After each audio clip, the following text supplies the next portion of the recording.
one hot topic out there is Shedeur Sanders. Where's he going to go? Tennessee? Don't think so. Cam Ward. Cleveland? It was a possibility until they signed Joe Flacco, traded for Kenny Pickett, still had Deshaun Watson on the roster. So now, which direction will he go? There's a trending topic out there that Shedeur Sanders could be a New Orleans Saint, and it's not a bad idea. RG3 lets y'all know this post on NFL Threads that going into New Orleans could get them that spark. They have the weapons. Olave, if he can stay healthy, Kamara, one of the top running backs in the league, still after all these years. Shaheed, who went down with an injury, comes back. He's a speedster, vertical deep threat, and he's also a guy that can beat you in so many ways, receive and run the football. So they have the playmakers. They get Brandon Cooks back, actually, so they have the weapons to go around. Kellen Moore, I think, is going to bring a spark to that team, as he talked about the spark in that post.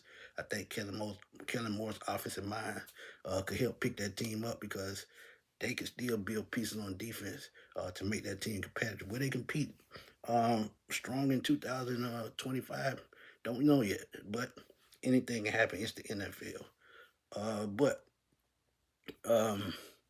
Ian Rappaport put out that Derek Carr is going to miss a lot of time with a shoulder injury, could miss the entire season. His availability to do it is unknown. But me, personally, this is my opinion, I think it's another one of those situations as to where in Oakland wasn't getting along with the team, made him stay away from the team. So this could be one of those things, and a shoulder injury could cover it up. Now, he did go out with oblique injury and a hand injury last year. Only played in 10 games for the Saints last year. And his numbers were kind of pedestrian, because sometimes he just didn't seem like he was in sync with the team. And injuries were a big part of it. Like I said, to Chris Olave, Shaheed, Alvin Kamara was really the saving grace of the Saints last year.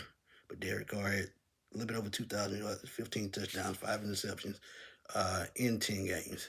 So, as a quarterback, making the kind of money that he made, you have to put up better stats than that. But let's get into the last part of this video, man. I want y'all to listen to a Saints content creator, TJ Jones, State of the Saints podcast, and he gives his thought on Shedeur, and I chime in as well. But y'all take a look at this. Tell me what y'all think, and I'll see y'all soon. A guy that completes 74% of his passes, throw 4,000 yards. Like, I don't care how you want to analyze it. I always say, like, if a quarterback is accurate and he goes into the NFL, everything else is like just the game slowing down for him. If he can get that together, right, then you're going to have consistency at the quarterback position. I think that's the key word, consistency. If a quarterback is accurate, you know that you're going to have consistency if all the stars are aligned. Now, I got to ask you, because, you know, you are a Falcon fan, and you just mentioned Deion Sanders. I mean, he was the Atlanta Falcons, especially in the early 90s. How would you feel to see his son playing for your rival team in the Saints? I mean, it's competition. It wouldn't bother me. I mean, teams have to build their team the way they are. Would I like to see him in New Orleans and beat the Falcons? No, but I understand the game. If he's going to change the organization around, they've got to take the chance. And if they take the chance and it works out, hey, oh well. We just got to find a way to power bomb him in the backfield.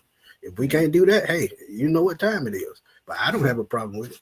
And honestly, if we didn't get Penix last year, I would have said go get Shedeur this year. The last few episodes have been focused on Shedeur Sanders, and you know, should the Saints draft him? Now, yeah, I saw one of them. Yeah, I saw one of them. So if it's me, I would draft him. But knowing this organization and knowing the type of personality that Shedeur Sanders has, I just think that it's going to be a turnoff for this organization. Too conservative. Yeah, too conservative. They you know, I feel like they want those cookie cutter, you know, like man, button up shirt to the top. They don't want anybody with that edge. But I just think that his personality and what the New Orleans Saints are usually used to,